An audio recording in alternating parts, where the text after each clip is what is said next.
بسم اللہ الرحمن الرحیم۔ اسٹوڈنٹس السلام علیکم۔ آج کے اپنے اس لیکچر میں ہم جو ٹاپک ڈسکس کریں گے وہ ہے تشدد اور خواتین پر تشدد کی تعریف۔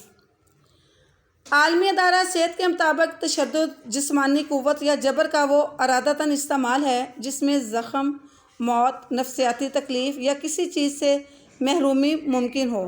خواتین پر تشدد صنفی تشدد کی ایک قسم ہے جس کی بنا پر عورت کے جسمانی دماغی جو صلاحیتیں ہیں ان پر برا اثر جو ہے وہ پڑتا ہے۔ اس کے علاوہ دیکھیے کہ اقوام متحدہ کے مطابق خواتین پر تشدد وہ عمل ہے جس میں جسمانی، دماغی یا جنسی نقصانات شامل ہیں۔ اس طرح عورت کو اس کے عوامی یا ذاتی زندگی میں دھمکی آمیز باتوں یا جبر سے آزادی کی نعمت سے محروم کر دیا جاتا ہے۔ اور اسٹوڈنٹس بہت سے لوگ یہ سمجھنے میں غلطی کرتے ہیں کہ تشدد خاندان یا گھر میں ناممکن ہے۔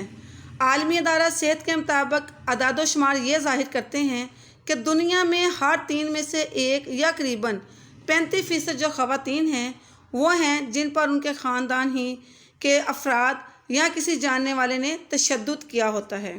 اس کے علاوہ دیکھیں کہ آئینی دفعات کے حوالے سے تشدد کے معاشرے پر اثرات جو ہیں وہ کیا ہیں۔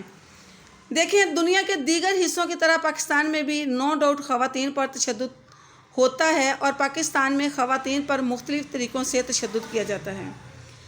دیکھیں مثال کے طور پر قتل کرنا، ہراساں کرنا، تیزاب پھینکنا، گھریلو تشدد، تسلی بخش جہیز نہ لانے پر سسرال والوں کی طرف سے تشدد وغیرہ۔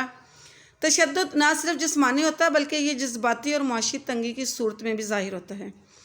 اس کے علاوہ تشدد کا شکار ہونے والی خواتین جو ہیں وہ کسی خاص طبقے سے تعلق نہیں رکھتی، وہ دیہاتی بھی ہو سکتی ہیں، شہری بھی، امیر، غریب اور مختلف عقیدوں پر یقین رکھنے والی خواتین بھی ان میں شامل ہیں۔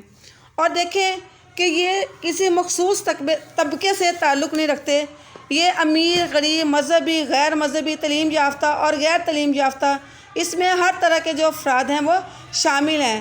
اور پاکستان کا موجودہ آئین اس بات کی اجازت نہیں دیتا ہے کہ خواتین کسی صورت میں تشدد کا جو ہے وہ شکار ہوں۔ تشدد کے معاشرے پر یہ بہت سے ناخوشگوار اثرات مرتب ہوتے ہیں۔